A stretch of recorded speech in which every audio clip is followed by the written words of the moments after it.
dia ankoatr'izay ny teny zarain'androany dia momba niny tabirina kely misy sary ihany satria raha tsisy sary izy mety hanahirana anareo. Tamin'ny voalohany rehefa namaky bokyny Exodosy, Leviticus, Numérie, Deutéronomie, efa nazy daholo ve? Mbola misy ihany ka. Tamin'ny voalohany rehefa namonoka namaky baiboly dia rehefa mamaky ny Exodosy, Leviticus, Numérie dia tsisy zavatra azo mihitsy. Manahirana be le izy. Misy refy, akio, manahirany. Fa rehefa tateoriana rehefa nazavain'i Jesosy dia izay no azavaiko antsika eto hoe inona ny tabirina kely. Nisy taona vakitsika kely eo amin'ny Luka toko 420. Luka toko 420.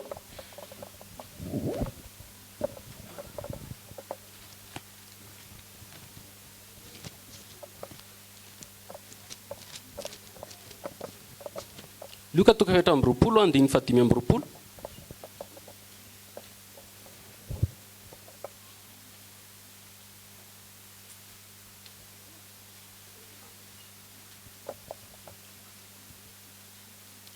Fakiko aroa izy taminy Jesosy no miteny eto tamin'ilay mpianatra roa lahy. Rehefa maty Jesosy dia kivy be ilay mpianatra roa lahy.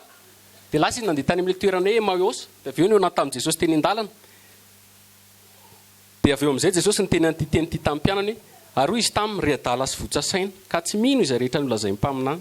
Moa tsy tokony niaritra izany va Kristy ka niditra ny amin'ny voninahiny dia nanomboka hatramin'ny Mosesy sy ny mpaminany rehetra izy ka nanambara taminy ny hevitry ny teny milaza azy ao amin'ny soratra masina. Zany hoe Jesosy eto izany nampianatra an'ilay mpianany ny teny milaza azy, tsy mbola nisy filazantsara tamin'izany. Tao amin'ny Mosesy, boky sorata Mosesy io anankidimy. Genesis, Exodus, Leviticus, Numérie, Deutéronomie. Dia nefa Jesosy nampianatra hoe zao anie ny dikany ao e, momba nazy izy. Dia izay no resantsika eto satria zao no teneny tenin'Andriamanitra hoe ny soratra masina rehetra izay nomen'Andriamanitra hozy izy dia mahasoa ho fampianarana, ho fanitsinan'izay tosy, ho fitaizana fahamarinana.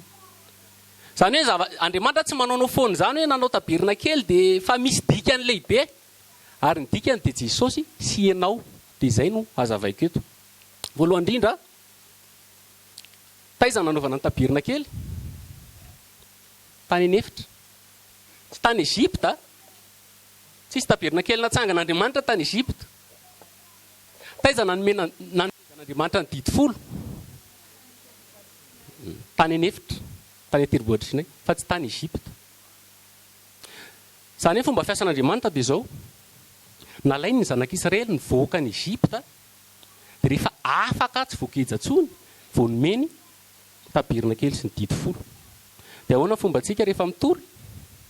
Omentsika didy folo any Egypta ny olona. Tsy haiko nazo nareo. Ny olona mbola tsy miala akory amin'ny fahotana, ny olona mbola voageja ny zavatra mahazo azy, miala avy any tsika tsy mety tiva zao daholo, tsy mety manao pataloha aty, tsy azo atao manao makary. Tsy fomba fiasan'Andriamanitra zany. Ny Andriamanitra rehefa miasa dia zao, atao aloha izay afaka ny olona amin'ny fahotana, atao aloha izay afaka izay hamonjy azy, izay vao ampianariny ny lalànany. Fa ny antsika ny lalàna mandeha aloha dia rehefa mitory amin'izay ny fianakaviana sy ny namana dia miady. Satria olona mbola voageja nomena lalàna. Efa zavatra nainako zany dia mifanditra foana. Dia rehefa teoriana tsy netsy satria manino? Ny afatra rery napetraka n'Andriamanitra tamin'ny Mosesy dia efa ao ny oloko. Izay ihany. Tsy misy tenena izy tsy mihinana an'ity, tsisy an'izany. Fa ao ny oloko. Dia nandeha Mosesy dia hoy izy Andriamanitra hoe alefasy ny oloko anao fanomponana any anefitra. Dia tsy nanaiky farao. Dia rehefa tsy nanaiky farao dia nisy zavatra be dabe amin'izay nataon'Andriamanitra. Ny rano lasa rà, avy eo ny vovoka lasa moka, nisy aizina, nisy avandra, nisy zavatra, fa ny zanak'Israely mbola voageja foana. Zany hoe misy olona anankiray zay. Efa misy zavatra maro samihafa, efa misy loza maro samihafa miseho amin'ny fiainana efa ataon'Andriamanitra efa tapadalaka le, efa maizina, efa potika, efa rava. Fa manino? Rehetrarehetra mbola tsy mahafaka anazy. Fa nahafaka anazy dia paka. Jesosy zay. Zany hoe tsika zany raha hitory aman'olona. Jesosy ihany manafaka anazy eo aloha. Za ianao vao mampianatra azy hoe zao ngeny tsy tiany Jesosy fa forcé be io dia ohatran'ireny mialatsiny fa zay mihitsy ny fanoharana any Ezekely. Ny filazantsara dia ianao ambodia avadika ho lasa ondry.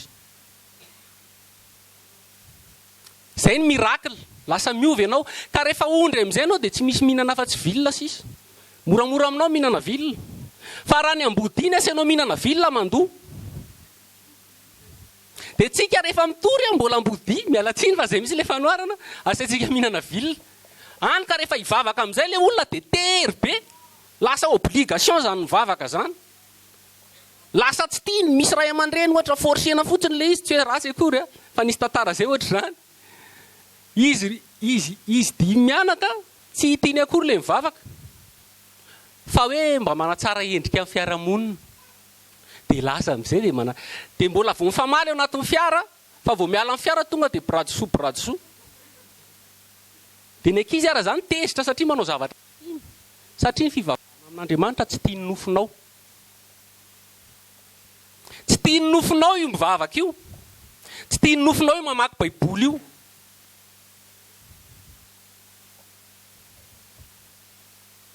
Dia nomen'Andriamanitra amin'izay ny tabirina kely sy ny lalàna rehefa taiza tany Egypte. Rehefa mivoaka tany anefitra. Azafady tany anefitra. Dia inona ara ny tabirina kely? Io tabirina kely io ny tena ivon'ny finoana Israeliana. Ao Andriamanitra no miteny, ao Andriamanitra no miseho. Raha vao jerenareo io tabirina kely io misy sary eo dia mizara anankitelo. Misy ny kanja zany le tokotany. Dia amin'ilay tokotany misy zavatra anankiroa. Misy ny altara fanaovana fanatitra, le misy ohatran'ny sarin'omby io. Dia misy ny tavy fandroana. Dia raha vao aveo indray anao mitsofoka ao amin'ilay antsoina hoe tranolay fiaonana. Io tranolay fiaonana io misarona. Dia mizara roa, ny efitra masina sy ny efitra masina indrindra. Dia Andriamanitra tsy eo amin'ny efitra masina fa ao amin'ilay misy ilay numéro 1 sy numéro 2 ilay efitra masina indrindra. Dia ao miasin'ny fiara ny fanekena. Dia raha mamakinareo ny Exodus satria nasiako titre hoe Exodus toko fa 5:20 jusqu'à tsy tadidiko izay. Caron. Dia rehefa noentin'Andriamanitra tany tendrombohitra Mosesy. Dia hoy izy aoka izy atao araka ny endrika izay nasehonao tany tendrombohitra ny zavatra rehetra ny tabirina kely. Zany hoe zavatra rehetra zaraiko teto. Ny zavatra rehetra ao amin'ny tabirina kely io zany tsy misy zavatra avy tany Egypta mihitsy na nyray azy. Fa zavatra fiainy an-danitra daholo. Zany hoe ny zavatra rehetra fiainana kristianina tsy misy mihitsy modely avy tany amin'izao tontolo izao na nyray. Any an-danitra anao maka inspiration, na hira fiderana, na fomba fitafy, na révélation, fa tsy mifangaro. Dia zao rehefa nanao ny description amin'izay Andriamanitra dia inona ny zava-misy? Nanomboka nataony, nanomboka tamin'ilay fiara fanekena. Hazo kely fotsiny io zavatra kely zay. Dia misy hazo dia saromana volamena, dia ny sarony tena volamena tsara. Dia avy eo nanomboka ny détailleny zany hoe nazavainy mianvoaka mandrapa tonga amin'ny varavarana. Azonareo? Zany hoe rehefa nanazava azy zany Andriamanitra dia tao anatiny aloha izy ny nanazava. Dia avy eo amin'izay niavoaka ny vavahady. Dia ohatr'izay ny antsoina hoe filazantsara. Ny filazantsara dia tsy inona fa Andriamanitra manatona ny olona. Fa tsy ny olona ny andeha anatina an'Andriamanitra. Tsy ny olona ny ezaka takatra an'Andriamanitra. Tsy takatra ao zany Andriamanitra. Raha ianao zay matakatra an'Andriamanitra dia ianao zay Andriamanitra. Tsy laninao amin'ny sainao zany hoe ohatrany ahoana re Andriamanitra dia nyray zany atao fana. Nafan'Andriamanitra nanao an'izay dia hitanareo zay ny filazantsara tsy Andriamanitra avo tsy takaratsika takany avo ny lanitra amin'ny tany izy ny tsy fitovianareo hevitra amiko. Tsy ho takaratsika mihitsy fa ny ahafahantsika matakatra azy dia inona nataony? Nanao ohatran'ny olona izy. Dia rehefa olona amin'izay izy zay ny antsoina hoe Jesosy Kristy tony. Dia izay amin'izay izay vao takatritsika. Izay hoe izay manana ny zanaka ny manana ny fiainana. Izay tsy manana ny zanaka ny tsy manana ny fiainana. Izay manana ny zanaka ny manana ny ray koa. Izay tsy manana ny zanaka ny tsy manana ny ray koa. Izay mahatonga ny Jaona rehefa miteny hoe izay efa hita amin'ny masonay, izay efa nitsapainy tananay, izay efa reny sofinay izy ny teny fiainana ambaranay aminareo. Fa raha tsika hiezaka Andriamanitra dia fanahy. Fanahy zany tsisy tanana tsisy endrika. Ny révélation-n'Andriamanitra zany dia mila révélation tena izy mihitsy manambara atsika. Abedabe ny zavatra tsy takatsika amin'ny baiboly. Dia inona raha vao tazanina lavitra io taberina kely io dia ny zavatra hita eo lay zany tente zany a tarao ohatra moustiquaire reny moustiquaire ngeza be ohatrohatr'izay fotsiny lamba zany dia io lamba io a misy sarony raha mamaky an'io ihany nareo misy hoe ody takasy zay ny farany hita indrindra ody takasy zany hoe saromana le tranolay dia saromana ny ody takasy amin'ny teny gasy fa amin'ny teny vazaha hoe pot de dauphin dia misy koa izy hoe mbola tsy dia fantatra tsara hoe inona le biby zany hoe rehefa jerena ny pot de dauphin zany gris fotsiny tsy dia misy tsotra fotsiny izy a fa nefa tsy misy hoe zavatra raha hoe zavatra lamba gris fotsiny zany nefa mafy be résistant toatr'izay Jesosy tamin'ny teto tany zany hoe raha mijery an' Jesosy tsika teto tany fa tsy amin'ny sary amin'izao fotoana dia ny baiboly miteny fa tsy nisy endrika izy ary tsisy fahatsara-tare Isaia 2:20 Isaia 2:53 zany hoe Jesosy tsy ohatran'le sary reny le tsara tare be dia misy auréole dia misy fo dia misy mitondra zanak'ondry dia mafatifaty be ny tarehany fa raha Jesosy raha hitanao dia tsy fantatro mihitsy izy ary Jesosy amin'reto raha atao amintsika ato zany izy a dia tsy fantatsika izy amin'reto Jesosy tsika olombelona nisy fotoana nisy an'le mariazin'le prince tany Angleterre iny dia misy fotoana misy momba ny reine d'Angleterre dia zao voasoratra n'le service de le olona miaro azy le lehibe ny olona miaro azy ny fitafian'ny reine d'Angleterre izy tsy maintsy atao miavaka foana amin'ny olona fa raha vao tsy atao miavaka izy dia tsy fantatra hoe aiza izy ka raha ohatra ka misy manafika dia sarotra be no miaro azy dia jerevy ny fitafiny fa tsy maintsy fluo jaune fluo vert mila atao miavaka afaka jerenareo zao tamin'le mariazy teo fluo vert angamba izy zay Jesosy tsy ohatr'izay Isaia 2:20 vakitsika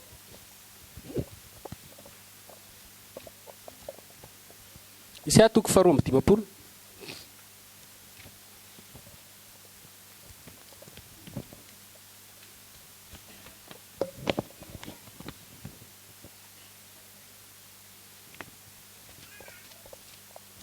Isaia 2:20 dia aveo Isaia 2:30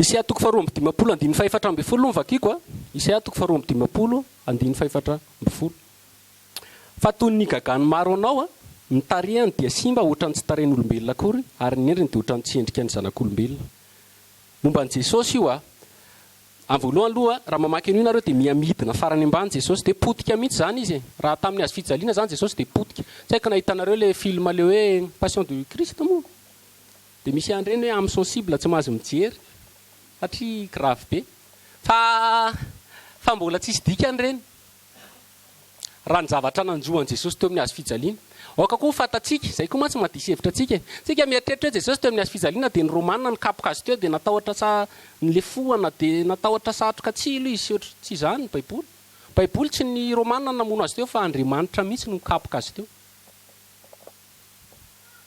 satria fitsaran'Andriamanitra ny teo ho an'ny olona mpanota dia teo izy nandray ny fahotantsika rehetra dia rehefa mahita fahotan'Andriamanitra dia inona ny atao milatsaka ny didy milatsaka ny sazy dia potika tanteraka mihitsy Jesosy zay na tonga hoe nisy aizina be teo telo adiny telo dia raha vakitsaka kely nisy atoko fa 3:10 53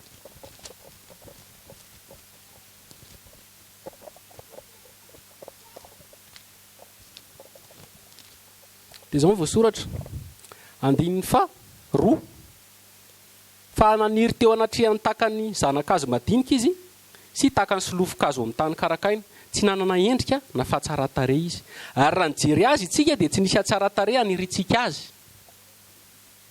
zany hoe raha nijery an' Jesosy tsika zany tamin'izany a zay nena tonga Jesosy tsy nanaitra amin'ny fariseo sy ny rehetrarehetra ny olona mantsy tian'le apparence tsara-tare be ihany ay bogosy be mihitsy iny amin'ny jiosy zany hoe messi zany a zay moa ny andrasany mandraky ty ny androany dia vao tonga fotsiny zany dia miroro ny fahavalo mahery zany fa zay Jesosy rehefa iverina fa tamin'ity a tsy hitan'ity versety hoe Jesosy aloha tonga ho mpanompo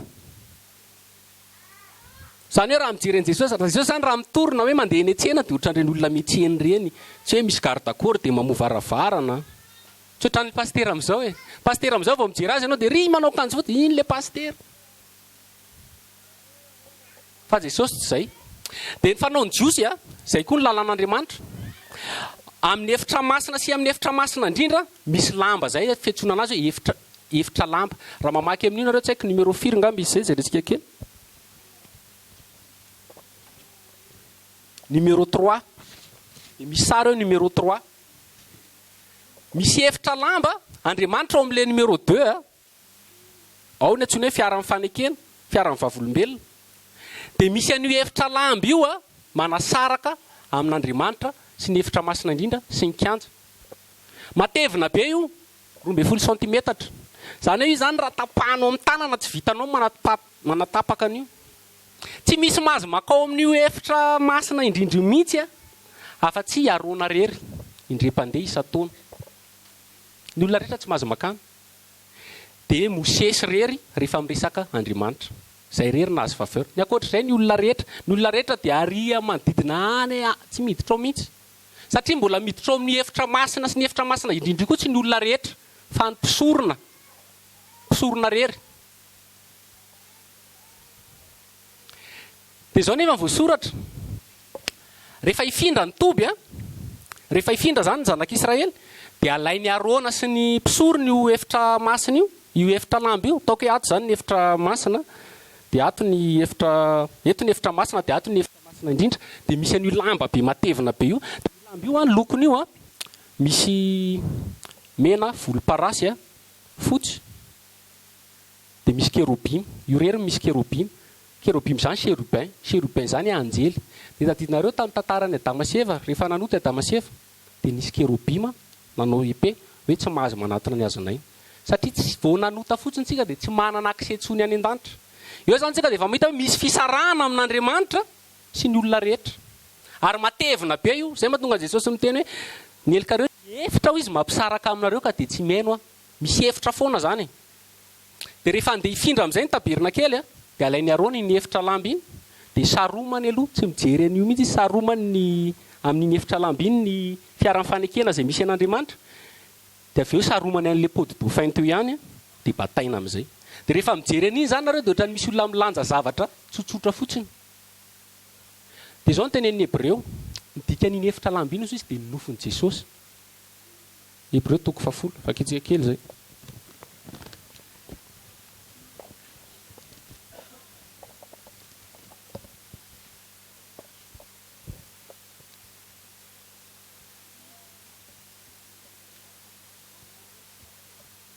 Hebreo 10 andiny 7.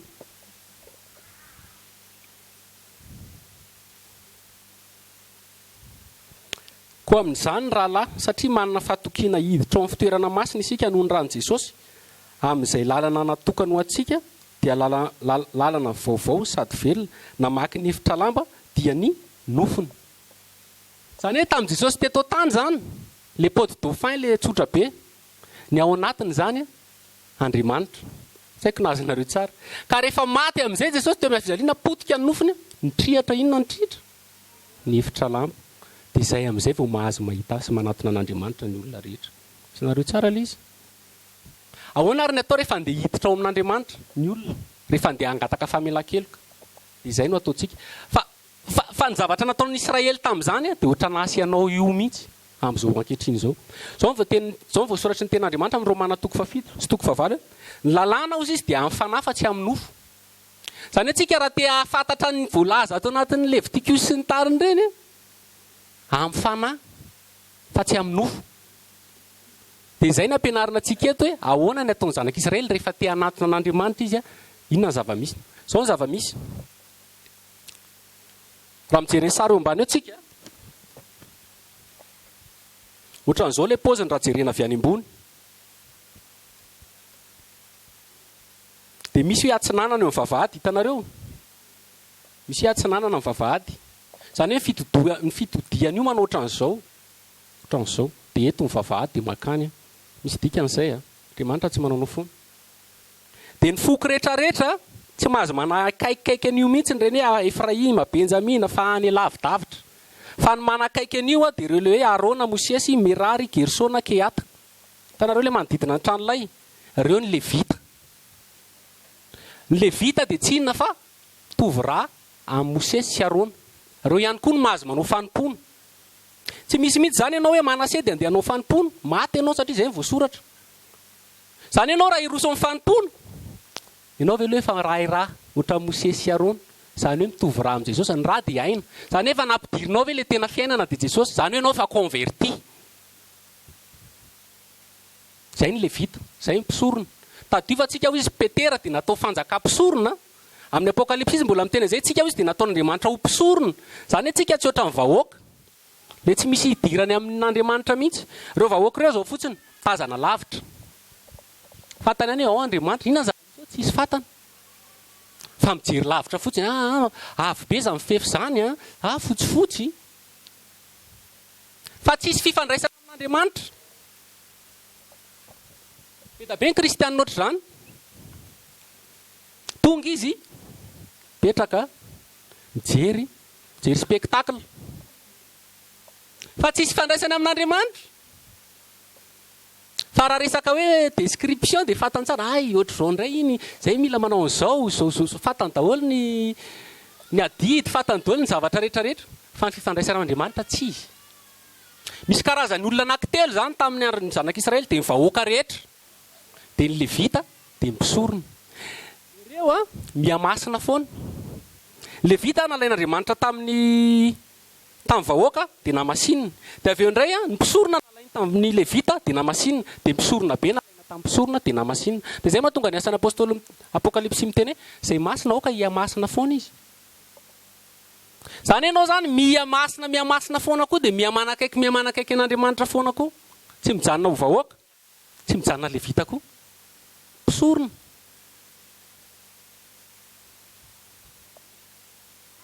Raha ohatra ianao handeha anatina an'Andriamanitra, zava-misy dia izao, tsy maintsy miditra amin'ny vavahady anankiray dia tokana. Vavahady iray ihany. Jesosy ny teny izao, izao ny lalana sy fahamarinana. Tsy misy makany amin'ny ray fa tsy amin'ny.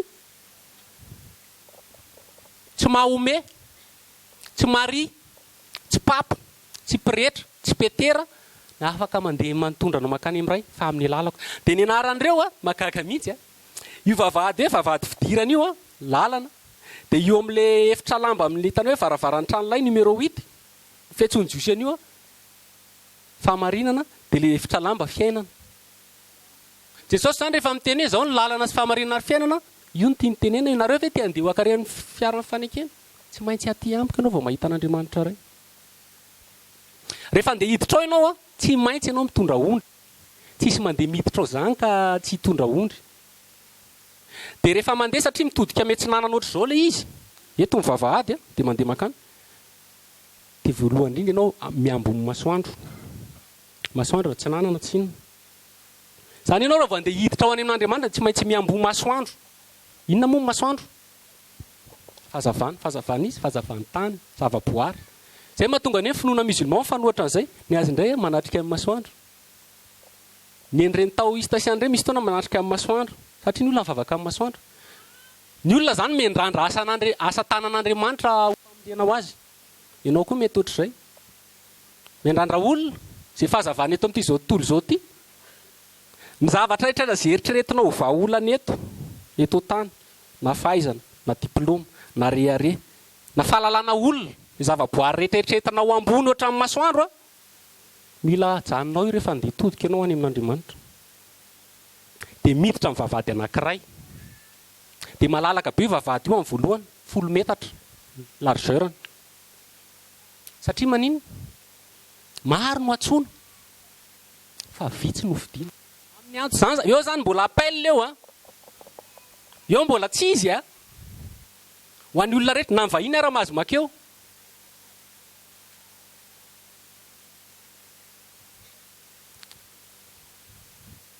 Dia izao io varavarana io io vavahady io miloko manga, volomparasy, mena dia fotsy. Zay koa ny lokony. Manga tsy inona fa lanitra zao manga. Andriamanitra zany, éternité, ciel. dia ny volomparasy tadidinareo Jesosy rehefa le hoe mpanjaka ny jiosy dia tonga tany amin'ny romanina amin'izay le miaramila dia nasainana akanjo volomparasy satria ny dika amin'ny volomparasy dia mpanjaka naneso anan'i Jesosy izy zany tamin'ny mpanjaka ianao ty ary ny akanjo ianao dia nisatroka aloha tsy meko trône ianao fa meko tsilo satria ny dika ny volomparasy dia mpanjaka manga zany Andriamanitra Dieu dia volomparasy mpanjaka dia ny mena tsinona fa souffrance raha dia ny fotsy famasinana dia zany dia Jesosy daholo sady Andriamanitra izy ny mpanjaka mijaka mpanompo dia masina dia tsy Jesosy ihany zay fa ianao koa eo zany ianao dia eo koa fantatrao fa zao omeny Jesosy ianao ny lanitra ianao koa anjaka hiaraka aminy satria teneny hoe be da be ny anjaka rehefa ho avy izy fa zao atsasaka ny filazantsara zany zay le tiany olona toriana amin'izao mantsy sy fiainana mandrakizay ianao ianao mpanjaka raha lahy tena natao anjakantsika eto amin'ity tany ity maheritsika eto amin'ity tany ity fa tsy tenenina mihitsy le mena dia iny raha hijaly ianao hiaraka amin'i Jesosy za tsy manantena anao zavatra ary diniantsika io lalana fa io lalana io dia fijaliana ka hatramin'ny farany zay mahatonga ny Paoly miteny amin'ny fahoriana lehibe ny idirantsika amin'ny fanjakany lanitra tsy tenenanao koa le famasinana le fisarahana amin'izao tontolo izao le fotsy satria raha mijery an'io fihefinkianjo io tsika io misy hoe fihefilanga varongo fotsy madinika 2 metatra sy 5 ny avony hitanareo daholo reo maka ny Exodus 25 30 35 40 nareo fa dia taheno daholo le izy dia fotsy io zany hoe ny avony 2 metatra sy 50 zany mety ohatrohatran'ity tafo eto ity iny mety mbola ambony zany hoe ny olona ty ivelany tsy misy tsy malala ny zavatra ao anatiny ny olona ao anatiny tsy misy ifandraisany amin'ny ivelany fisarahana sanctification zay tiantsika koa no miresaka azy matetika satria ianao misy sakrifisy miaraka amin'ny betsaka ny zavatra tsy maintsy sarahana dia rehefa miditra ao ianao satria io lamba rideau dia tsy maintsy miondrika ianao miditra ao tsy maintsy miondrika ianao miditra ao miditra amin'ny vavahady io zay tsy hoe fanetretena manetry tena miaiky fa diso midina ambany dia ambany hitady an'Andriamanitra ahajavinony lono masoandro namana rehefa andeha hoe isitranina namana io jeneraly dia tsy mba niondrika izy tamin'ny voalohany za jeneraly ve dia asainao mindrika ao anaty rano tsy manao an'izany fa niondrika ihany izy rehefa avy eo satria Andriamanitra tsy mijery jeneraly zany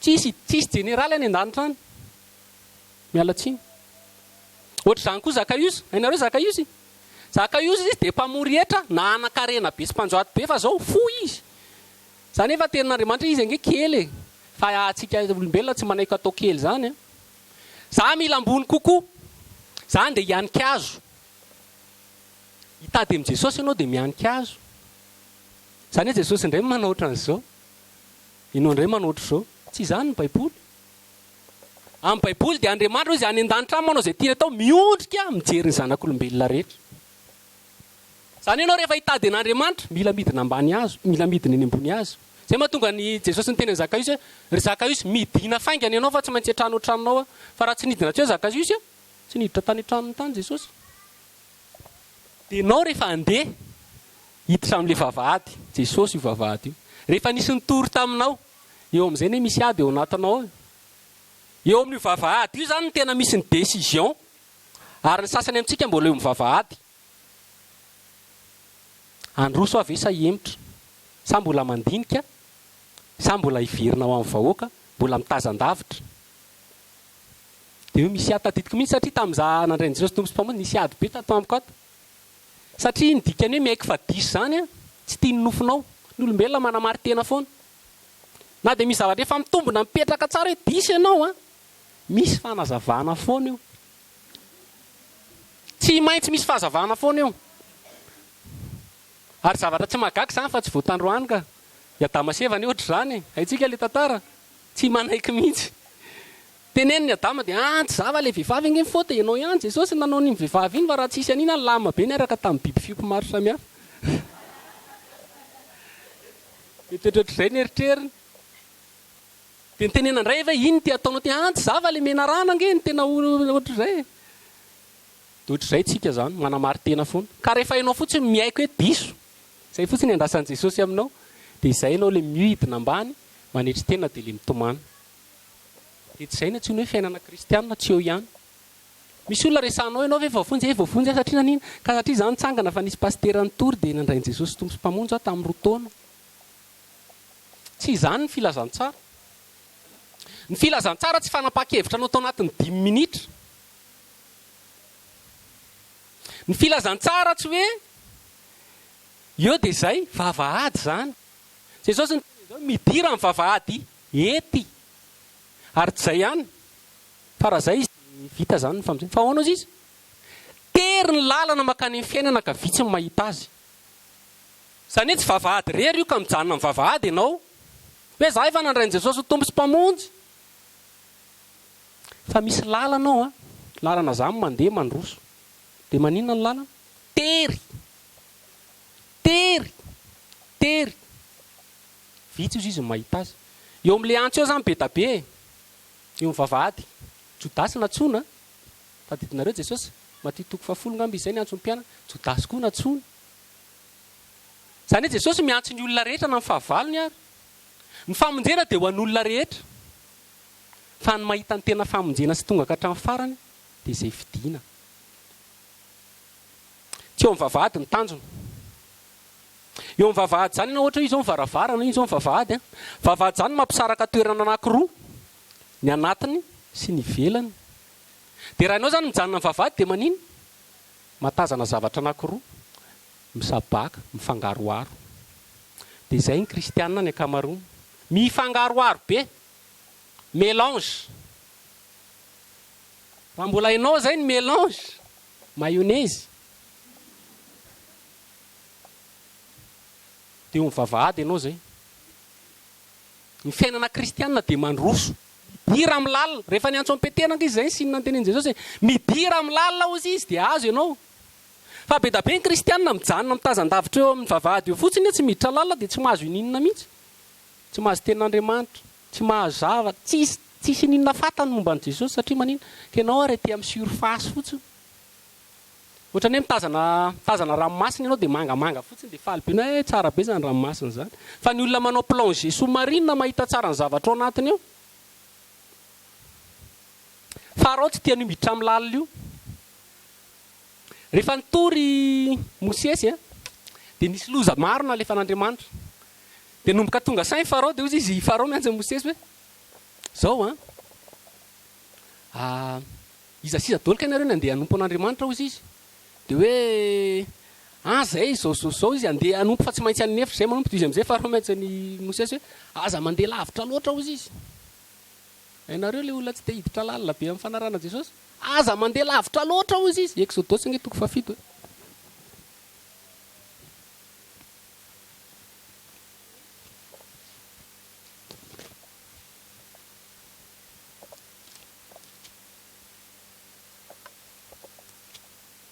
Exodosy 7.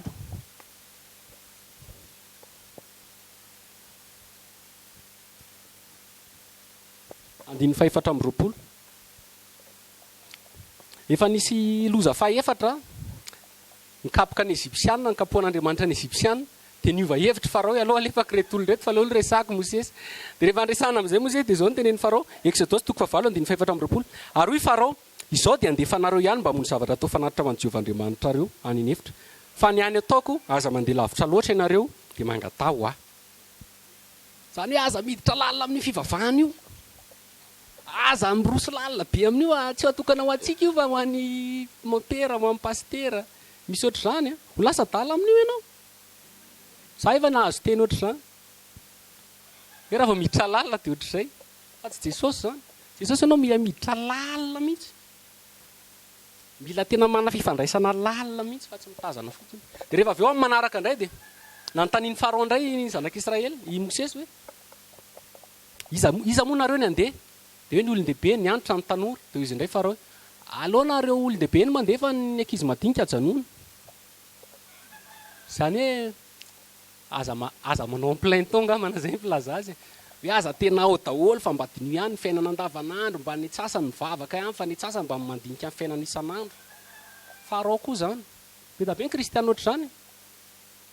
Izay mahatonga Jesosy ny tenen'izao mihitsy hoe iza ho izy ny olona anao trano teneny mihitsy zay ny tsy mipetraka aloha mandinika ny volalany so rehefa anao trano ianao ka tsy navita dia alain'ny olona baraka hoe nanao trano any fa tsy navita dia iza koa izy no mpanjaka andeha nafika mitondra miaramila ray alina iady miaramila roa alina fa dia tsy toanao ny ady izy aleonao mandefa taratasy fihavanana fa soresy tiany Jesosy tenena amin'izany hoe ny prix amin'ny fanarana anazy tsy moramora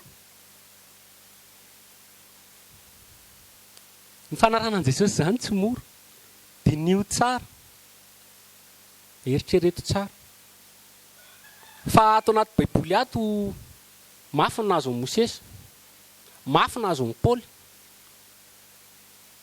fa tsy tapirozy mihitsy misy zavatra be tabe eo ka raha tsy mandala n'io lalana io ianao verin-dalana dia rehefa miroso amin'izay ny zanak'Israely mitondra ondry dia mikato io zany hoe rehefa tafiditra ao amin'izay anao amin'ny lalana tsy hisy tsony fifandraisanao amin'ny ivelany séparation fahamasinana ny fiainanao any ivelany any efa vitatr' io zay foana ny baiboly tsy miova zany dia ao ianao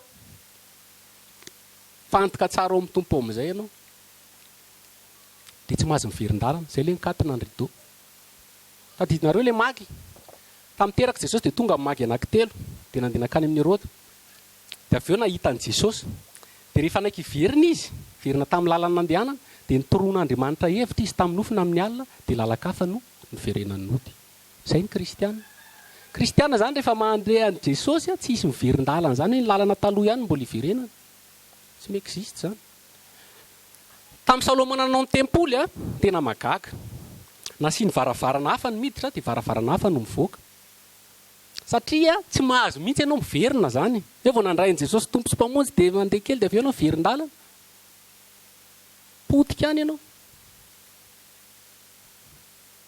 dia tamin'ny tempolin'ny Solomona arany satria ny 3 isan-taona ny zanak'Israely no mandeha manao andro firavoravoana dia nasiany tohatra miakatra amin'ilay vavahady ito dia io tohatra io tsisy mitovy mihitsy na ny ray azy ny avony fa samy hafa daholo hoe ny ray mety hoe 5 cm ny avony dia ny ray mety 9 cm dia samy hafa na paoziny toy izy tsika hoe manaonao foana zany tsy manaonao foana satria manino tsy ho laninao tsy anjery zany Andriamanitra satria anao eo foana isan-taona dia raha vao ohatra hoe lalana efa mahazatra io na tsy jery ary ianao dia mandeha fa tafotoana ianao raha vao tsy mitarina mandeha mitady an'Andriamanitra raha tamin'ny androny tempoly azonareo tsara le izy donc ny zavatra rehetra ataon'Andriamanitra mitaberina kely tempoly dia tena mahagaga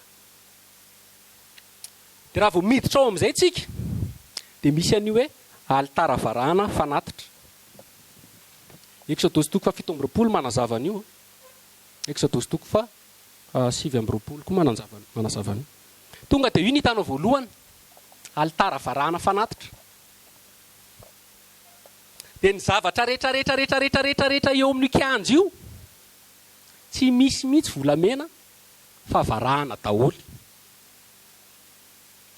daholo andratsy hoe vakitsika kely ohatra Exodosy 7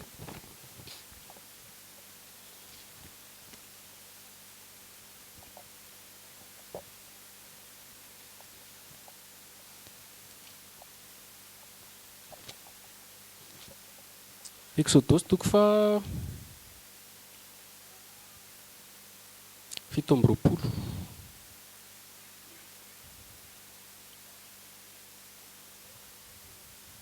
dia io andininy mihitsy tonga dia manazava izy le alitara varahana hoe ary manaova ny alitara amin'ny hazo akasia 5 akio avy ny lafiny efatra dia ho efajoro tsy mivadimandry izy 3 akio ny aviny ary manaova ny tandroky ny amin'ny zorony efatra ka atao amin'ny ray aminy ary petao takela barahana tana hoe tapela barahana dia andiny faefatra ary manaova makarakara varahana tahaka ny arato eo aminy dia raha mamaky indray tsika ny amin'ny kianja dia hoe andiny fafolo ary 20 ny tsangatsangany ary 20 ny faladian'ny varahana dia raha mamaky indray tsika eo amin'ny andiny 20 lava ny kianja ho 100 akio ary ny sakany ho 50 akio ary ny avony dia 5 akio ka atao rongony fotsy madinika voasina izy ary ho varahana amin'ny faladiany ho varahana avokoa ny fiasana rehetra momba ny taberna kely ary ny tsy manatra rehetra momba azy sy ny tsy manatry ny kianja dia ho varahana ho izy Kakasika fa maninona ary nataon'Andriamanitra varana.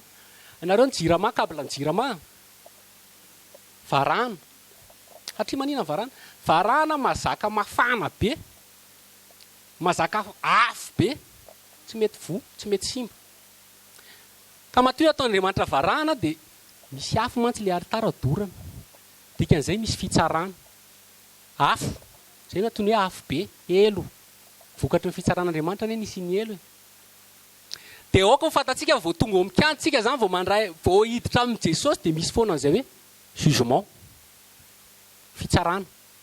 Zay moa teneniko foana. Nanisany hitako problème be amin'ny fitoriana ankehitriny. Tadinareo i pasteur tantely le niteny le fatahoran'Andriamanitra. Tsy mipetraka intsony ny fatahoran'Andriamanitra. Na tonga ny olona matahotra an'Andriamanitra nefa dia ny fanazavantsika tsara hoe izy voalohany. Ary Andriamanitra rehefa miseho amin'ny olona voalohany dia mitsara ny olona izy raha vao manota. Rehefa neo tamin'ny Damaseva izy nanota Damaseva, jereo vao mivokana. Nanota impiry Damaseva? Indray. Sao dia ohatra za tsy dia mpanota be, indray mandeha fotsiny. Hatramin'izao vehivavy rehefa miteraka dia marary. Vokatry ny fahotana. Satria maninona? Andriamanitra zany. Zay e. Genesis 3:9 ny latsaka ny safidrano. Nisy taona fiaran'Andriamanitra io tonga tany amin'ny Filistina dia tonga tao amin'ilay tsony hoe Kadesy, tsy tadidiko ilay anarany, dia nijerijery ny zanak'Israël ohatr'izao fa tonga dia 7 alina maty eo satria tsy nirakofana ilay izy. Zany hoe Andriamanitra raha vao mihaona aminao voalohany koa dia aoka fantatrao fa fitsarana. Ny fitoriako anao Andriamanitra hitsaranao io. Eda be ny ten'Andriamanitra ny teny izay. Tovy dia mbola tanora ianao, ary aoka fantatrao fa hoentin'Andriamanitra ho tsaraina ianao amin'ny zavatra rehetra ataonao. Isika rehetra hozy dia samy ho hita miharihary amin'ny fitsaran'i Kristy. Paoly ny teny an'izao rehefa nitony tany an-tenina hoe izy efa nanendry andro iray izay hitsarany izao tontolo izao amin'ny fahamarinana. Dia vokany efa hitanareo fitsarana. Fitsarana sy ny sazy miaraka foana dia misy sazy. Dia rehefa mitoro Jeremisy andreo dia izay, mitoro mibeba ianareo. Efa mipoitra ny hazo sady ho famaky. Dia maninona aloha rehefa maheno an'izay? Matahotra. Dia inona ny ten'Andriamanitra? Ny fatahorana an' Jehovah fiandoham-pahendrena. Mora kokoa ny havonjy anao raha izay ny toriako anao. No ny teneniko ianao hoe namanao be Jesosy io.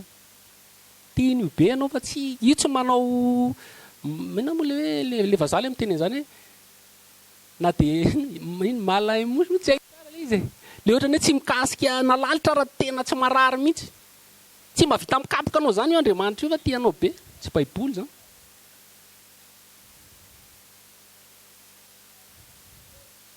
Dia ianao rehefa tonga eo tsy maintsy ianao mitondra solony. Raha vao tsy mitondra solony ianao dia maty. Dia izay mahatonga ny mitondra ondry ny zanak'Israely. Ary ianao tsy mahazo mitsoaka eo amin'ilay ondry. Alainao ny ondry Levitikos 2, 2, 3, 4, 5, 6. Ary io tsy ondry hoe ondry 5 taona. 4 andro miaka. Ondry 4 andro zany ange kely. 4 andro. Dia alaina iny, dia atao eo ambony iny ny tananao, dia tapahany eo masonao. Dia alaina ny rano dia hoentinao amin'ny alitara anatin'ny efitra lamba aloha, atao fonana, atao impito dia atao amin'le avy eo mbola hidirantsika, dia avy eo averina eo amin'ny alitara, eo amin'ny alitara io. Dia alaina amin'izay iny dia esorina ny ao anatiny, dia dorana, dia ny hodiny sy ny lohany ariana, dorana ny ivelany. Jesosy zay. Zany hoe solony dia Jesosy, le ondry dia tsinona Jesosy, io alitara io dia ny hazo fijaliana. Zay mahatonga ny zavatra tokony ho fantatrao voalohany raha vao mitory an' Jesosy dia ny hazo fijaliana. Tsy misy natao koreareo izy Paoly afa-tsy ny fijalian' Jesosy Kristy. Satria ianao no tokony ho faty eo. Ianao ne raha mahita 7 andro zany ohatra hoe ohatr' zany ny anaovana anazy, manofo ratsy ianao ngamba amin'ny alina. Izy zany hoe raha iny fahotako iny natonga an'izay aloha tsy manao tsony fa palahelo be le izy. Dia tena ohatr'izay mihitsy ny tokony fisainantsika tamin'ny nanaovan'Andriamanitra an' Jesosy teo amin'ny hazo fijaliana. Andriamanitra tsy afaka manao kolikoly ao fa avelako ny heliko dia tsy maninona fa manaraka inona nataony namono olona izy na inona nataony nangalatra vola 1 miliara alo avy aloha 1 miliara raha vao tsy manana 1 miliara ianao tsy afa miala eo ianao nefa tsy manana 1 miliara fa nisy olona anankiray nanana 1 miliara dia le ondry kely iny zany makeo am'izay anao vavoaka an'Andriamanitra zay ny antsoiny Andriamanitra sady mitsara marina no manamarina azonareo ve izy ivelan' Jesosy ianao tsy isy famelan-keloko zany. Zavatra fantatrao voalohany dia amin'io altara io. Tsy tenen'i Paoly momba ny altara. Romanina 12:12 atoloro ny tenanareo ho fanatitra velona dia fanimpom-panahy mety ataonareo zany. Zany ianao koa rehefa mirosy eo dia aoko fantatrao fa ianao koa mila miditra amin'ny antsony azy fijaliana. Mila maty. Mamono anao io azy fijalian' Jesosy io. Maty amin'ny nofo.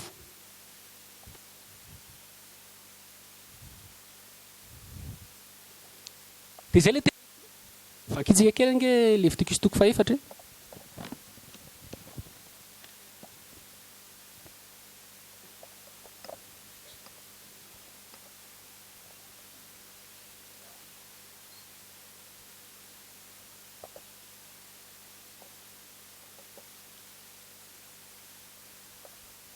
Levitikos 4. Betabe ny karazana fanatitra ataon'ny zanak'Israely fa anankiray fotsiny tsika.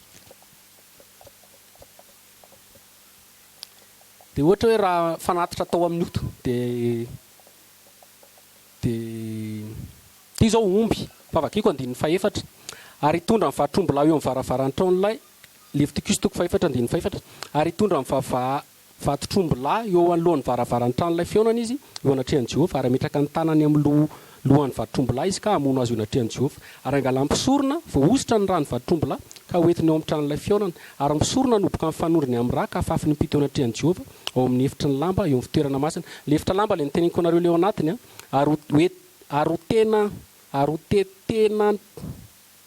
arotetena mpisorona ny rà nitandriky ny alitara fandorona didikazo manitra. Io didikazo manitra io ao anatiny ao fa mbola ho aza avy koa rehefa avy eo izay eo amin'ny tranon'ilay feonana ary ny raha sisa rehetra ny avy amin'ny vatotrombola dia ahidiny eo ambonin'ny alitara fandoroana ny fanatitra dorana izay eo alohan'ny varavaran'ny tranon'ilay feonana ary alainy avokoa ny saborany rehetra amin'ny vatotrombola izay atao fanatitra noho ny ota dia ny safidrorony ny saboratsinainy ny voan'ny roa mba amin'ny fanombany izay amin'ny takibany sy ny lahatiny lehibe atao indray manala ny voany ny fanasiny izany.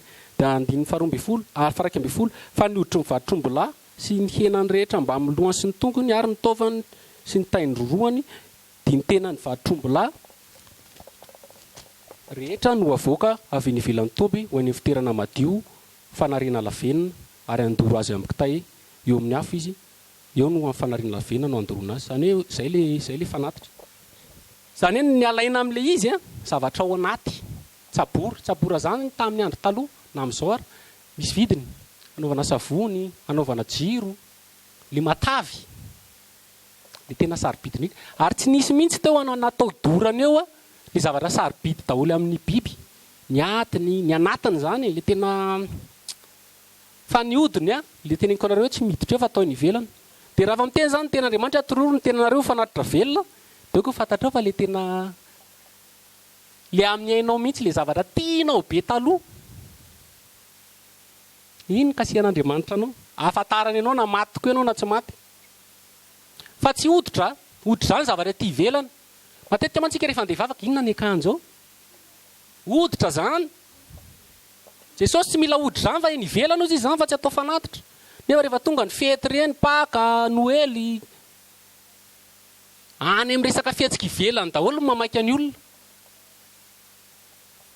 fa jabora no izy dia le sarobidy. Rehefa niteny an'izao izy tamin'ny Abrahama hoe meo aho izy Isaka. Dia eo Andriamanitra raha maki baiboly nareo vao misy hoe fitiavana voalohany ao amin'ny baiboly izay tianao meo aho fanatitra. Satria hitan'Andriamanitra fa mety efa mivily kely Abrahama fa tonga Isaka tany amin'ny Isaka foana ny sainy isan'andro vao misy mikasika kely Isaka aza mikasikasika ny Isaka zany nareo. Izy Andriamanitra etety Isaka etety Isaka io ataonao sarobidy aminao io eto ty tao fanatitra ho aho. Ny afantaranao zay maty sa tsy maty rehefa misy zavatra tianao taloha ampiretin' Jesosy kely ny afo eo amin'iny tonga dia miala teo le ondry fa tsy maty tsara.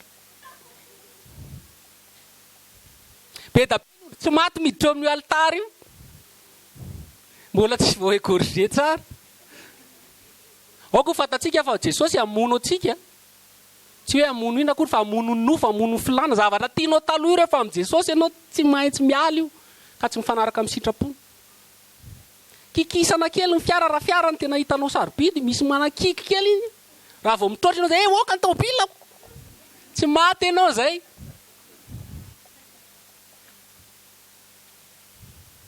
Tsy maty ianao zay. Tsy vaky lohan'izay akory. Fa ny fietsika ao zany a testeny Jesosy. Inona sarobidy aminao? Asa, trano, fahatsarana, tsara tarehibe anao. Kasihan Jesosy kely amin'izay dia eo. Andriamanitra ohatr'izay foana. Rehefa mikasika koa izy tena zay Andriamanitra zany tsy manao sentiment ary zay le mahatonga an'le izy teo hoe asoatsika le izy tsinona hoe atao indray manala izy mifakana azy. Teo indray manala zany tsy maintsy tominao mafy be. Tanao rehefa mamono akoho dia ohatra asorinao ny ao anatiny dia nandray tsy afaka io raha tsy tonga dia sotominao mafy miaraka le voany sy latiny zay vao miala. Dia ohatr'izay koa Andriamanitra rehefa te hanatsara anao tsy maintsy izy ara miteny an'izao mihitsy raha ny tananao manafotoanao tapao any io ihany. Zay le hoe asorina dia maty ve anao sa tsy maty? Efa nandalo tamin'ny azy fijaliana ve tsika? Efa maty tanteraka. Fa tsy mahazo miditra ny dingana ambonimbony ianao raha tsy maty eo amin'ny alitara aloha. Aza maika. Mila maty aloha satria ny asa fanompona ny zavatra fiarahany mafy be. Ka raha ianao zay tsy maty tsara, miabandonina ianao. Satria manino? Petraka kely 2 minitra 10 minitra teo ambony alitara nampiakarina maripana nampiakarina maripana na enina rary tampoka le ondry lasa miverina. Namonjy vavahady dia miverina. Ay mezika izy fa teny ohatr'izany be da be ny kristianina tsy maty tsinona. Dia raha vao misy zavatra kely tonga dia any. Dia mangala fotoana eo amin'ny azy fijalian'i Jesosy hamono nofo. Lavitra be io lalana io. Dia raha maka io tsika ny kianja, ny fefy 2 metatra sy 5 dia ny faladia ny varahana fa eo atapony eo ny misy volafotsy. Manasa anareo rehefa any an-trano mamaky tsara azy. Zany hoe ny tapon'ilay izy volafotsy. Dia io volafotsy rehetra io tenenin'Andriamanitra zay hoe teneno izy ny zanak'Israely rehetra 20 taona miakatra. Asaivo mandoa avitry ny ainy sekely volafotsy atapany. Dia ireo no nanaovana an'le volafotsy rehetra tao amin'ny tranolay. Zany hoe le volafotsy dia ny famonjena. Zany ianao amin'ny voalohany aloha le famasinanao amin'Andriamanitra mety famasinana matahotra ny jugement, matahotra ianao sao dia virany amin'ny elo. Normal be aloha raha ianao matahotra, mitandrina tsara. Toy izay tsy matahotra mihitsy dia goragora. Ny fahafantaranao ny Jesosy io zany hoe mitsara, afaka kokoa miaro anao tsy hanao foana. Nisy tantara teneniko anareo, tantara tena nisy nisy taona nisy taxi be. Dia tsy nanara-dalàna ilay taxi be fa surchargé be zany. Dia misy polisy eo aloha ao. Dia izy le chauffeur hoe aoka ihany fa misy polisy ange ao fa azo any amin'ny foray ireo ny tomobile sy ohatrany. Dia izy le chauffeur tsy manino zany io fa namantsika le ao calme fotsiny. Satria manino? Satria lasa mpinamana loatra amin'ilay polisy. Satria le polisy zany tsy lasa ohatry amin'ny polisy tokony anara-dalàna tsony tsara tsony fa lasa namana. Dia izay ny problème filazantsara. Ny mpamon'olona, ny mpanao kolikoly hoentinao eny fitsarana. Ka raha misy miteny anazy eny an-dalana hoe tsy misy atahoranao zany fa namantsika io omenao vola 1 milliard io dia mivoaka ianao. Faly be izy tonga eo. Fa raha hoe mpamon'olona, mpanao kolikoly, mpangalatra rehetra teneninao any fitsarana, tsy afa-belo eo ianao. Tsy afa-belo ianao fa izay zavatra ataonao rehetra iny valiany tsara daholo. Ary ianao mety ho gadra mandra-pahafaty, tsy mahita toriny amin'ny alina. Dia izay ny problème amin'ny filazantsara. Jesosy lasa copain be aloatra antsika. Tsy matahotra azy tsony tsika, lasa manao foana daholo. Fampetrao foana hoe mpitsara izy Andriamanitra. Ary izy koa efa nanao fanavotana koa. Dia zany hoe amin'ny voalohany ianao mety matahotra azy, tsy manino zany fa Andriamanitra tsy te hitazona anao hoe matahotra azy foana. Tsy izay ny Baiboly. Satria ilay teneniko anareo hoe amin'ny faladia ny varahana fitsaran'Andriamanitra dia ny tapony kianjo io le fefy zany misy volafotsy. Zany hoe ianao zany sady matahotra fa ianao manana ihany antoka amin'ny famonjena. Fa mety tsy dia tena takatra ao firy ary ilay famonjena. Satria ny tena bazy ety ambany aloha dia fitsaran'Andriamanitra. Dia avy eo amin'izay ianao mandroso dia misy ny antsoina hoe tavy. Tavy le koveta moa zany io ampovoany io. tavy mbola varahana koa le tavy a dia misy rano eo dia alohany manao asa ny mpisorona fa tsy ny levita ny mpisorona hoe zany tsika dia asan' Jesosy dia mpisorona manao asa tsy maintsy misasy eo foana izy maraina sy hariva mitaratra satria fitaratra io vakintsika ny Exodosy rehefa nanao an'io ny misy anarana anankiroa ny tenenin'Andriamanitra dia niteneny mihitsy hoe nalaina tamin'ny fitaratra ny vaviny Israely. Exodosy toko fa 30 andiny favalo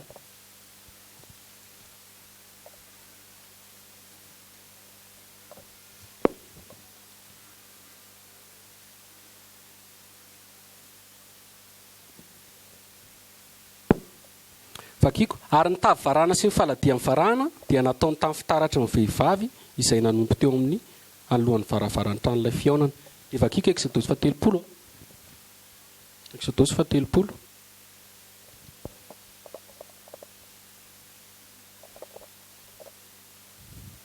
ary Jehovah niteny tamin'ny Mosesy andiny 17 Exodosy 30 andiny 17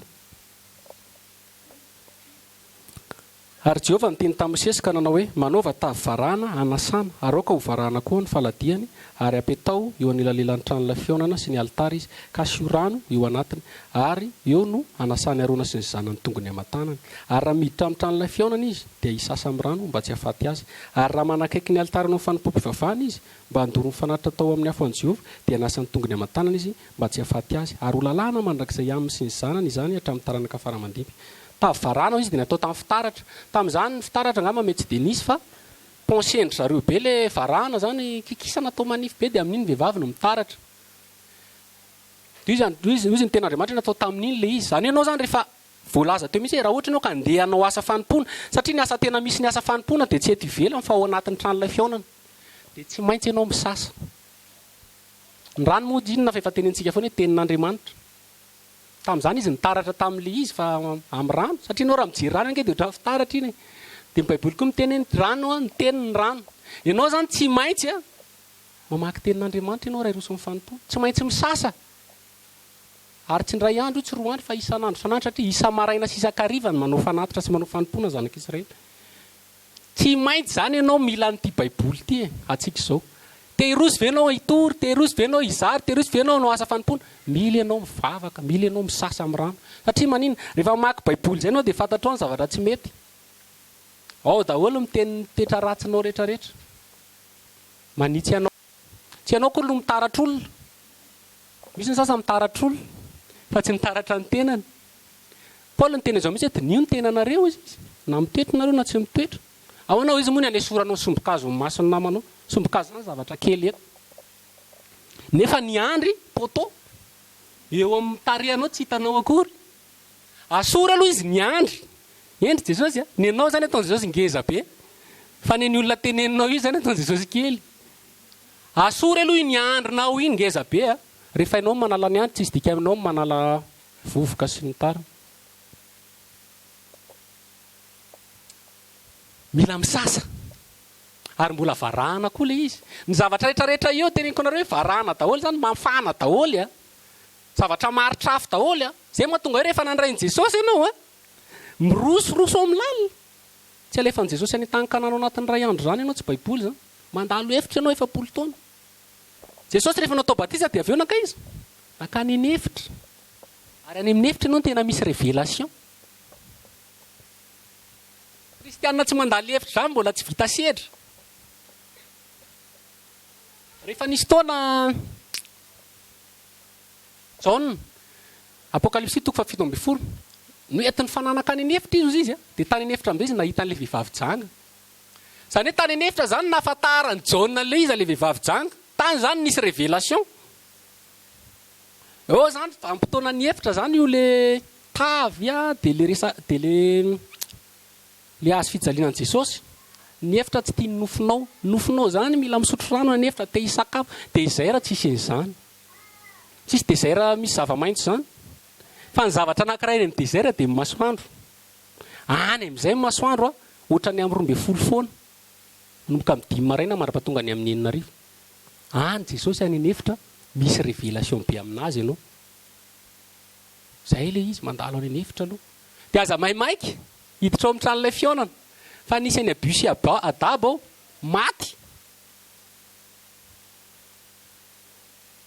satria tsy nanarakaraka ny tokony ho izy alohan'ny miditra ao zany dia mila tsara hoe maty ve efa amin'ny rano ve tsy ray andro io tsy roa andro fa mila mio tsara fa raha vao tsy maty ianao tadio Josefa 17 taona izy dia nataon'Andriamanitra nahita fahitana dia niondrika teo anatrehan'i Josefa daholo ny kintana 12 niondrika teo amin'ny Jesosy koa teo amin'ny Josefa koa ny amboara 12 dia izy Josefa hoe za nanofy ohatr'izao sy izao fa za angamba ataon'Andriamanitra ho mpanjaka anareo dia ny alina ny rahalahy zay le vision zany hoe zavatra efa omeny Jesosy an'i Josefa zay fa nandalo hevitra 13 taona Josefa vao tonga tamin'ny tanjo tsy teny eo zany dia tanteraka iny ary raha Josefa ny tsy nandalo an'io lalana io hoe maty tsara tsy nanao soa ny zanak'Israely nanao ratsy azy izy vao nahitany rahalana izy mety nampidiriny tao amin'ny prison fa alohany na premier ministre azy aloha ny rahalany nataony nivarotra azy oka koa fantatsika fa zay le izy io zay olona akaiky ianao io zay olona raiketa amin'ny fonao iny nasain'Andriamanitra raha olon-kafa tsy fantatrao io tsy mamparary ianao zany ohatra zay mandeha ny an-dalana dia misy olona mety hoe sendra nitoraka ana fotsiny na ohatra zany olona tsy fantatra mety fotsiny hoe maninona koa ary antorahana inona ohatr'ohatra zany réactionnao normal satria tsy fantatrao fa raha ny havanao dadanao mamanao miara-manompo aminao mivarotra anao marary ny fonao fa tsy maintsy ilainy zay amono anao amono ny nofonao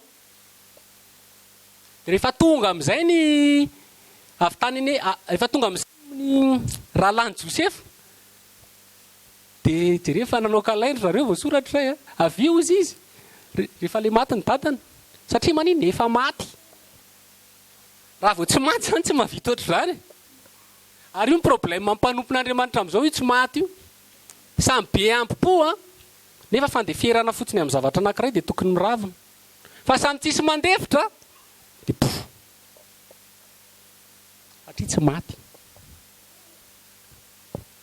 dia miditra amin'ny tranon'ilay fionana amin'izay ao anatiny amin'izay dia ao ny tena antsoiny Jesosy atsika fa tsy eny mivavahady ny sasany vao avy eny mivavahady tonga dia te hiditra amin'ny tranon'ilay fionana tsy azo atao zany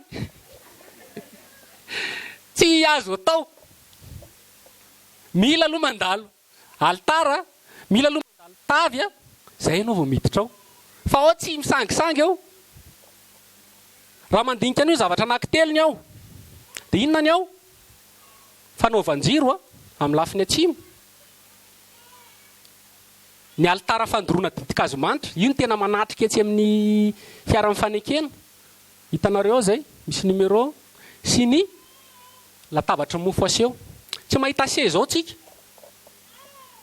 tsisy seza ao tsisy fandriana nefa ao misy asa foana isan'andro tia nytenenina amin'izany dia zao tsy akijanony io asa fanompony io tsisy maka repos tsisy vacances ianao afaka manao vacances hoe tsy azo atao vacances fa ny asan'i Jesosy tsisy vacances naiza ianao mila mitory misy occasion fa tsy nahita seza atao dia reraka dia mijanona tsisy an'izany ao afo anankiray ianao dia le fanaovan-jiro eo amin'ny lafiny atsimo hitantsika eo zay le 5 izy amin'ny ana dia eo ambany misy hoe fanaovan-jiro tsy misy mihitsy zany hoe afoafa ny fanaovan-jiro dia tsy inona fa fanamasina fahazavana izy anambaranareo izy hitaridalana amin'ny marina anareo izy ny fahazavana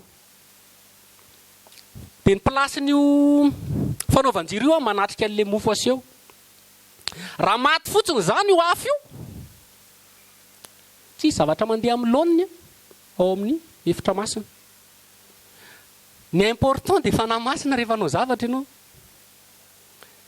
ny important voalohany dia raha maty ny afonao tsy zavatra mandeha amin'ny laoniny dodona daholo ireo mpisoronao ireo maizina be tsy inao satria kosina ino ty rideau anaky efatra amin'ny fanongo zany ny ao tsisy lumière io fa ny fahazavana Andriamanitra ao dia ny fanaovan-jiro izay tandidin'ny fanamasina. Dia important be mila mirehitra foana io. Rehefa mandeha arona voasoratra any zany dia isa maraina izy mampirehitra an'io. Tsy isa maraina moa fa ny tenen'Andriamanitra mihitsy hariva aloha zay vao maraina. Vakitsika kely nge zay.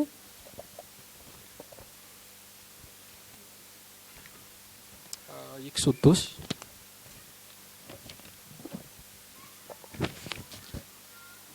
Leviticus toko fa 24 andiny voalohany. Leviticus toko fa 720 andiny voalohany. Ary Jehovah niteny tamin'ny Mosesy ka nanao hoe mandidiny zanak'Israely hitondra aminao dililony oliva tsara voavely atao fanazavana ampirehitra ny jiro mandrakariva eo ivelan'ny efitra lamba izay manakina ny vavolombelona dia eo amin'ny tranon'ilay fionana no andaharany arona azy hatramin'ny hariva ka hatramin'ny maraina eo anatrihan'i Jehovah Andriamanitra. Ho lalàna mandrakizay amin'ny taranaka-reo hatramin'ny faramandiby izany eo amin'ny fanaovan-jiro volamina tsara no andaharany lehilahy fanaovan-jiro mandrakariva eo anatrihan'i Jehovah. Mandidio izy oliva mantsy azahoana menaka. Dia izy ka hatramin'ny hariva ka hatramin'ny maraina. Izy tsy miteny mihitsy hoe maraina aloha vao hariva. Jesosy koa izay foana. Rehefa nanao ny tontolo izao izy dia nisy hariva zay vao nisy maraina.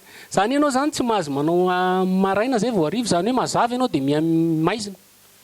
Zany hoe nirehatra be ianao vao nanomboka nandrain'i Jesosy, nirehatra be ny latsa amin'ny fanahy masina. Jerena amin'izay 2 taona 2 taona maty ny jiro. Fa amin'Andriamanitra maizina mihamazava. Ohatran'ny masoandro hoe amin'ny 5 maraina, amin'ny 9 mihamazava, amin'ny 12 atoandro mazava be daholo. Dia mila mirehatra foana. Dia io mitazana an'ilay mofo aseho. Mofo aseho Jesosy niteny hoe zaho izy mofinaina. Jesosy ihany koa zany. Zany hoe tenin'Andriamanitra ihany koa mofo aseho. Zany hoe reo anatyreo tsy misaraka. Ianao zany raha anao asa fanompona ianao na eny anao asa fanompona satria izay no mitran'ilay fiona. Fanahy masina aloha ny ananao voalohany dia ny tenin'Andriamanitra. Zay ihany. Tsisy zavatra hafa. Raha tenin'Andriamanitra fotsiny io tsisy fanahy masina, tsisy dikany. Ny servoanao io mety harary. Na mety hanana diplôma be anao, docteur en théologie dia hazavainao amin'izay ny histoire sy ny rehetrarehetra fa tsisy fiainana. Fa ny tenin'Andriamanitra dia hazavain'ny fanahiny. Dia raha fanahy fotsiny tsisy tenin'Andriamanitra koa tsy mety. Voafitaka be ianao. Misy manifestation dia tonga dia midroboka. Fa tenin'Andriamanitra ihany koa no manatrika azy. Satria izay misy ny tenin'Andriamanitra hoe ny fanaovan-jiro dia ataovy manoloana latabatra mofo aseho. Dia mofo aseho koa fotsinina fa tsy misy mahazo mihinana an'io mihitsy. Afa-tsy mipisorona rery. Raha vao mihinana an'io mofo io ianao dia midika mipisorona. Ny hafa firenena tsy mahazo mihinana. Dia misy divay koa. Misy divay koa amin'ny latabatra iny araka ny tradition juif. Dia izay ny tandidin'ny mofo sy divain'i Jesosy. Tsy misy olona niaraka nihinana mofo tamin'i Jesosy tao amin'ny efitrano ambony afa-tsy 12 ny ray ara-ny ala. Satria firaisam-po, firaisam-tsaina, unité d'esprit, unité corps, to vision tanjona. Zay koa ny ministère. Arona rehefa makao amin'ilay indrim-pandesa-taona dia voasoratra ny tenin'Andriamanitra mihitsy hoe aoka tsy misy olona hafa hozy izy hiditra miaraka amin'ny Arona rehefa manao fonana ho an'ny zanak'Israely izy. Pisorona be Arona. Jesosy koa pisorona be. Zany hoe rehefa anao famonjena Jesosy, tsy mila pinao famonjena. Petera naiky nanampy azy ihany, miaraka amin'ny sabatra. Fa famonjena dia asan'i Jesosy ka hatramin'ny voalohany ka farany dia izay irery ihany. Dia misy lakolosy ny akanjony, misy soratra amin'iny hoe lakolosy iny. Dia ny filazany amin'ilay lakolosy dia hoe famohamandry. Famohamandry zany tsy mahazo matory. Dia ny olona menao ty ivelany dia raha vao mbola maneny zay dia mbola misy asa ao. Fa raha vao maty iny maty zany izay misorona. Dikan'izay ao amin'i Jesosy mila taitaitra, mila tsy matory. Fa tsy ao ianao dia efa maty ny lakolosy tsy maneny intsony, efa maty ianao zay. Fa mila tena nitako remarque ny fiainana kristianina manao don de scie ohatra zao. Mafana dia mangatsiaka, mafana dia mangatsiaka, mirehatra dia maty, mirehatra dia maty. satria anao tsy mikolokolo tsara n'le fanaovan-jiro satria mila kolokoloana amin'ny 7 maraina amin'ny 3 atoandro. Dia ohatr'izay koa mofo aseho a ny fanatitra rehetra eo a ny jiro a tsy maintsy isan'andro ny avaozina. Mofo aseho isaka-sabata. Zany hoe dikan'izany dia zao tsy maintsy tsy monotone zany hoe ao amin'i Jesosy dia lasa monotone ohatran'ny lasa masiso le mofo. Efa tsy ahitanao tsiro intsony. Miaraka amin'i Jesosy dia efa tsy hitanao intsony na zay tenitenenina raha laninao tsenjery ny Baiboly. Avaozina foana io. Vaovao foana. Dia ho alohany eo misy ny antsoina hoe alitara fandoroana didikazo. Didikazo manitra. Manatrika ny alitara. Dia eo asiana fofona manitra foana. Isan'andro.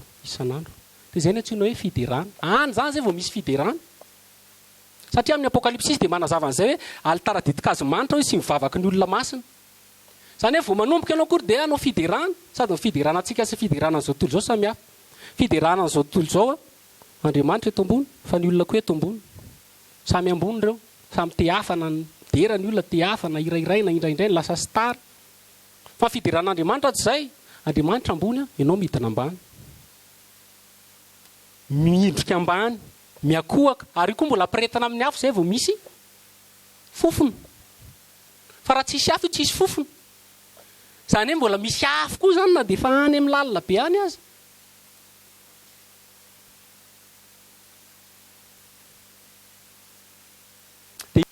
Le latabatra sy le alitara fandoroana didikazo misy kornosy madinika, misy couronne zany.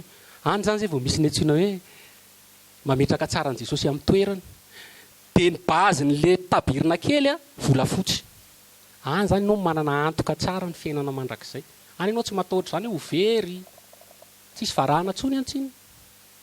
Volafotsy daholo dia volamena daholo izy iray manontolo. Fa raha mbola tia mivaravarana ty ianao a dia tsy tafavoaka. Tsy mijanona eo zany. Ny afatra tiana tenena zany dia aza mba mijanona amin'ny varavarana. Aza mijanona amin'ny vavahady. Mandrosoa amin'ny lalina. Aza mijanona amin'ny alitarako. Aza mijanona amin'ny tavy. Midira ao amin'ny efitra masina indrindra. Raisy ny fanapa-kevitra raha mbola ohatra ianao hoe mbola misalasala. Dia izay ny afatra tiako tenenina amintsika androany. Dia izay ny antsoina hoe tabirina kely. Lalan'ny kristianina ahitana an'Andriamanitra. Fiainantsika isan'andro.